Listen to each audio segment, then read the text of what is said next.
Boa noite a todos, meus queridos amigos. Que a paz do Senhor Jesus esteja em nossos corações. Vamos colocar o obsessor no silencioso para evitar do que aconteceu na sexta-feira. Obsessor no silencioso. Que Jesus possa estar sempre ao nosso lado, nos orientando e sendo sempre a nossa referência de vida. Na página do Santo Espírita Francisco de Assis, nós damos início hoje à segunda etapa do estudo do livro Céu e Inferno, de Allan Kardec, um dos livros básicos da doutrina espírita. E o nosso tema de hoje é muito interessante, pertinente, e um tema que a cada instante bate à nossa porta, principalmente desde que o coronavírus chegou. O temor à morte. Por que é que nós tememos a morte? Qual é a razão deste pavor que a morte exerce sobre nós, réis criaturas mortais? Bom, vamos analisar as coisas por vários aspectos, né? Primeiro aspecto, quando nós estamos, antes de nos tornarmos espíritos, nós éramos princípio inteligente, não tínhamos ainda razão, não tínhamos noção da nossa existência, já tínhamos individualidade, mas não tínhamos noção dela. Nos reinos inferiores, não existe evolução, tá? O que existe é um processo de aprendizado constante. Nós não temos razão, temos ali basicamente os nossos instintos. Bom, então, como é que funciona isso? Nós temos os nossos instintos e esses instintos vão sendo arquivados na nossa memória para que afloresçam cada vez mais a partir do momento que a gente vai vivenciando, tendo as experiências sucessivas. Bom, o principal instinto que nos mantém é o instinto de sobrevivência, tá? Então isso, o instinto de conservação, o instinto de preservação, de sobrevivência, é o que fala mais alto. Quando nós iniciamos a nossa jornada no reino nominal, já como espíritos, já temos noção da nossa existência, já temos sentimentos, já temos uma razão, já temos livre-arbítrio. Ponto. Descartes sintetiza isso com aquela célebre frase: penso, logo existo. Quer dizer, quando eu penso, eu tenho noção da minha existência. Então eu já tenho noção de tempo. Os animais não têm noção de tempo. Se você ficar fora de casa 15 minutos, 2 dias, 10 anos, para o seu cachorro, passou o mesmo tempo. Ele não sabe que ele está ficando velho, ele não sabe que os dias estão passando, que a noite está passando, ele não sabe que ele fez aniversário, e tem gente que bate até parabéns para o cachorro, faz bolo. Aqui em casa mesmo nós fazemos, minha filha faz fazer um bolinho para cantar parabéns para o cachorrinho dela, 9 de março. Mas ele não tem noção do que está acontecendo. Porque ele não tem noção da existência dele. Ele não sabe que ele vai morrer. Ele vê um cachorro morto ali, ele não sabe o que está acontecendo, ele não sabe que o cachorro está morto. Ele sabe que o cachorro não está reagindo, ponto. Mas eu, enquanto ser humano, no momento em que eu adquiro o despertar da consciência, eu adquiro a noção da minha existência. Então eu já sei que eu existo. Em sabendo que eu existo, eu vou deixar de existir. Então eu tomo consciência da minha finitude. Eu tomo consciência de que eu cheguei, vou chegar, estou chegando ao ponto final. Então aí me dá o temor. Eu temo a morte, primeiro, Pelo instinto de conservação, eu não quero perder a minha vida. Então, este instinto ainda é muito forte. Em não querer perder a vida, eu vou temer a morte. Ponto, é lógico, isso é uma coisa lógica. Todos os seres vivos que têm consciência da sua existência temem a sua morte. Todos os homens temem a morte. Instintivamente. O Leon Denis brincava com a gente, e eu brinco sempre também, parafraseando ele. Medo de morrer eu não tenho é pressa. Estou com 54 anos, a vida começa aos 40, então eu estou com 14 aninhos, eu estou novinho, eu estou adolescente, mas eu não sei quanto tempo eu vou ficar por aqui. Se eu tiver a genética dos meus avós paternos, 90, 95 vai ser baba. Já para a minha família materna, já estou quase no finalzinho. Mas então, quer dizer, aí nós olhamos a cultura desde que nós chegamos aqui. Quando nós começamos a nossa jornada na Terra, e talvez começamos ela em outros planetas, que éramos espíritos primitivos, nós estávamos ainda não acostumados aos bandos. Morria alguém, a gente só deixava. Os animais deixavam, a gente deixava também. No momento em que foram surgindo os laços de família, que o bando torna-se secundário, e eu passo a ter a minha esposa, a minha cria, a minha prole, os meus filhos, eu começo a criar laços. E não vou querer que aquele corpo seja comido pelos animais. Então eu vou enterrar. A morte passa a ser cercada de mistérios. Do mesmo jeito que eu vou encontrar pintura rupestre de espíritos, de homens da caverna que está pintado enterrado, depois pinta ele preso com uma corda lá em cima. Ou seja, é a emancipação da alma, é a vida após a morte. Mas eu carrego ainda lá na pré-história o medo de que eu vou morrer. E isso está inerente a nós até hoje. Nós cercamos a morte de uma série de coisas. Para nós é o nada, é o fim, é o acabar, é o encerrar. E tudo isso nos faz temer muito a morte. Temer muito. A tal ponto de, se você começa a falar como é que você quer o seu velório, se você quer a doação de órgãos, ou se o que vai acontecer, como é que você imagina, as pessoas falam para você, mas que assunto fúnebre. Não fala da morte, não, que você atrai. É como se a morte tivesse à espreita. Ah lá, falou de mim, falou, agora eu vou lá. Ah, agora ele me escapa. Ninguém morre de véspera. Tenha certeza disso. Ninguém morre por engano. As coisas acontecem porque tem que acontecer. A não ser o suicida. Esse é um que morre de véspera. Porque ele antecipou sua partida. Então, o que vai acontecer? A morte sempre foi cercada disso, né? E nós, ocidentais, nós adquirimos um costume muito comum na Índia de fazer túmulos grandiosos, né? Nós fazemos cemitérios, né?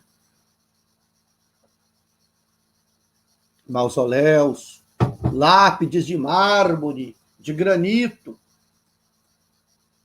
túmulos suntuosos, talvez espelhando um cuidado que nós não tivemos quando o dito cujo inquilino daquilo ali estava vivo. Aí eu vou querer homenagear o morto porque eu não cuidei do vivo.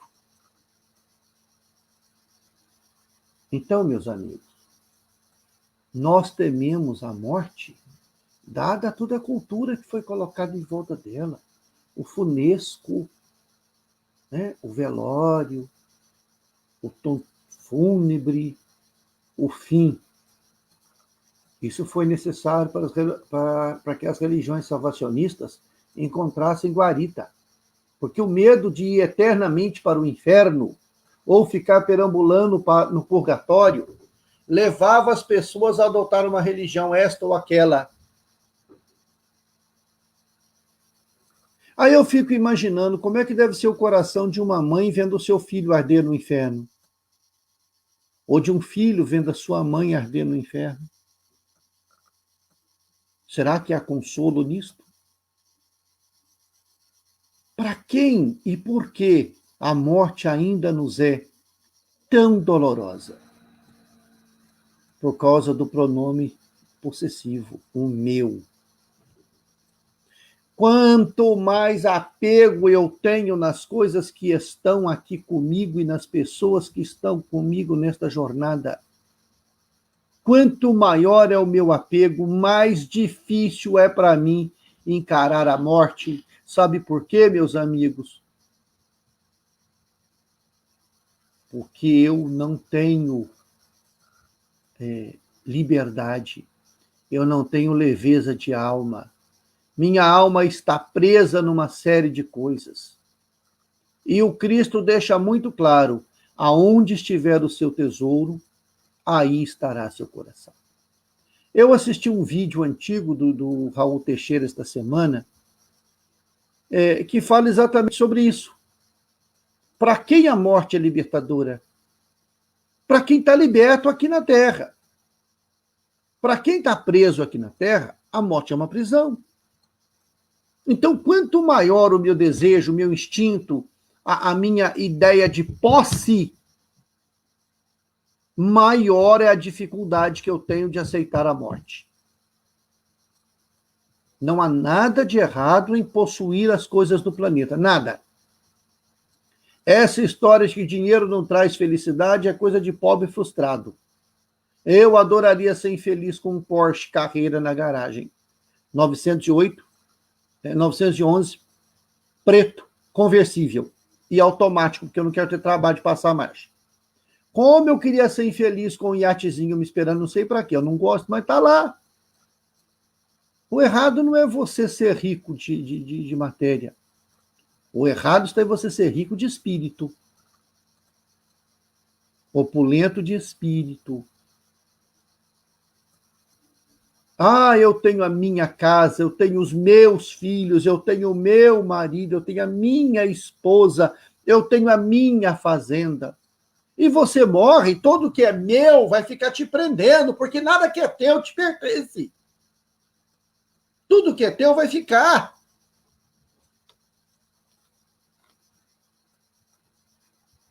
Quando Pedro o Grande morreu, ele ordenou que os médicos fossem na sua frente, que não adiantava você correr atrás da ciência.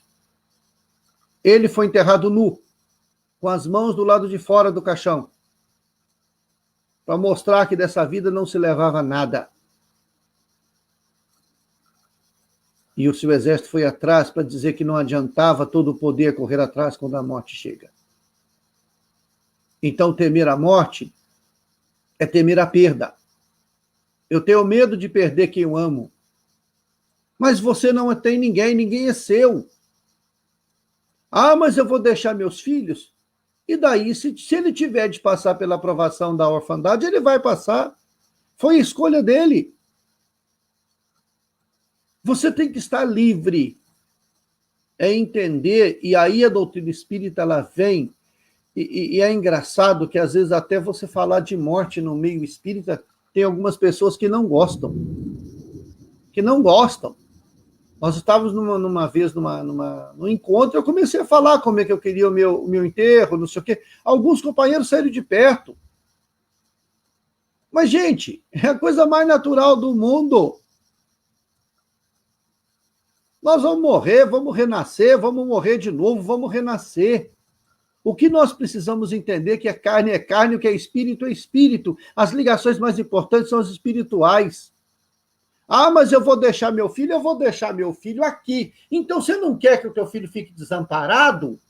Procure meios materiais para que ele fique amparado. Deixe uma pensão, deixe um seguro, deixe um fundo vitalício.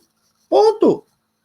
Deixe uma casa, mas ensine a ele que tudo é passageiro. deixa ele um diploma, deixa ele estudado. E tenha certeza que do outro lado você vai cuidar dele. Às vezes morre uma criança, você fala, poxa vida, tinha uma vida inteira pela frente, ele vai ter quantas vidas ele precisar. Porque nesta vida, ele veio apenas e tão somente para cumprir aquele pedaço que faltava. Era aquilo que ele precisava. Precisava completar 5 anos, 10 anos, 15 anos. Ah, mas a mãe vai sofrer. O sofrimento é opcional. Dor ela vai sentir, mas vai sofrer se ela quiser sofrer. Porque quando a gente se apega, é difícil soltar. Gruda. Gruda que gruda bem. Um casal muito amigo do Chico chegou, Chico, olha, vocês fazem o evangelho toda semana, né? Fazemos, Chico. Tem uma entidade aqui dizendo que vocês vão receber um presente muito especial. E o casal ficou feliz da vida, e naquele fim de semana, um larápio da mão grande, mais conhecido como gatuno, adentrou sortidamente a residência e furtou uma joia de família, caríssima, e foi-se embora. A família volta no Chico, fala, Chico, você falou que a gente ia ganhar um presente, mas não ganhamos, foi um fulano que entrou lá em casa e roubou uma joia de família, bandido, safado. E o Chico, com toda a paciência, falou, meu amigo, este foi o presente. Aquela gargantilha, aquela joia que levaram embora, a disputa de vários espíritos por ela. Não é à toa que vocês tinham tantos problemas de perturbação. Todos estavam ao redor daquela joia. O que está te prendendo aqui? Que joia te prende aqui? Que carro? Que fazenda? É seu filho? É seu marido? É sua esposa? Pois eles não te pertencem. Hoje nós recebemos a notícia de um desencarne de uma pessoa. Nós não éramos muito amigos, mas em poucos contatos. Sabe dessa pessoa que bate o olho e você cativa? Aquela pessoa que te cativa? 87 anos bem vividos. Partiu. Conversávamos com ela agora recentemente no Natal e ela já partiu. Está lá, certamente ao encontro do marido, ainda hospitalizada, mas a hora que recobrar a consciência vai estar lá. Vamos ter uma visão mais holística em torno da vida. Espíritas, amai-vos, eis o primeiro mandamento, instruí-vos, eis o segundo. Conhecimento nunca é demais, mas é hora de tirar o conhecimento da teoria e trazer para a prática. Estamos aqui de passagem. As coisas materiais nos servem, nós não as servimos. O dinheiro está aqui para me servir, não para que eu o sirva. Eu falo sempre que eu não junto dinheiro, não foi eu que esparramei. Eu não guardo nem mágoa dos outros, vou guardar dinheiro, para quê?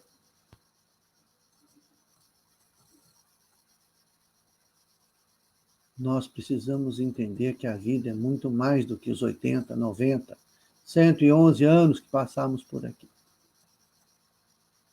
Que nós somos viajantes do tempo. Que a morte é só uma porta que nós atravessamos inúmeras vezes. Quer deixar sua família bem? Cuide deles enquanto estão vivos. Ah, mas eu gosto de ir no cemitério. Vá. Mas eu quero fazer uma prece pelo meu pai lá no túmulo dele. Aí você leva seu filho. E o moleque tá lá. Quieto, moleque. Deixa eu rezar pro teu avô. Mal sabe você que o avô dele é ele que tá ali reencarnado. Só falta ele olhar para você. Eu tô, mas não, seu bobão. Estou aqui do teu lado. Quer fazer uma prece? Faça na sua casa. Sentiu saudade de alguém que morreu? Chora. Deixa as lágrimas brotarem. Ninguém sente saudade daquilo que é ruim, gente. Ninguém sente saudade de dor de dente, de cólica de rins. Alguém sente saudade? Não. A gente só sente saudade do que é bom, do que é gostoso, do que foi bem vivido. Tenha certeza que a morte não desampara ninguém. Tenha certeza que a morte não é o fim, não é um ponto final, é uma vírgula. A frase continua. A vida continua. A visão que nós temos da vida tem que ser ampla.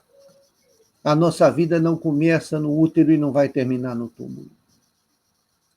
Me diga como quem vive, me diga com o que vives e eu te digo como é que morrerás. Desapega, meu filho. Desapega. Não quer sofrer depois que morrer? Vai de alma leve. Não deixa âncora. Não deixa mágoa. Não leva mágoa no coração. Não. Se te ofenderam, perdoa. Agora, se você ofendeu alguém, procure ser perdoado. Estenda sua mão a quem você puder. Seja o mais útil possível. Porque senão, você não dá conta. E vamos viver com alegria, gente. Vamos viver cada dia como se fosse o último. E vamos aprender como se a gente fosse viver eternamente.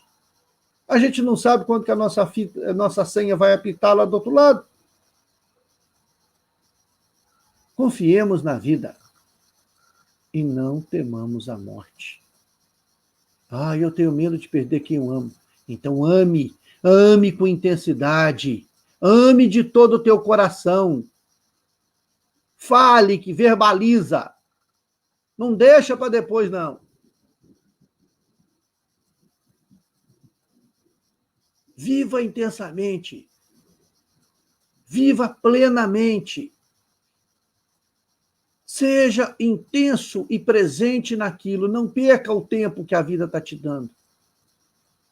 Não deixe as coisas para um momento especial, para uma hora especial.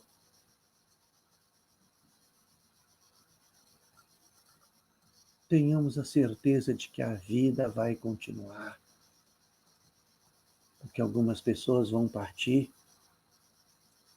e nós não vamos nem perceber. Deve ser muito ruim quando você não faz falta para ninguém.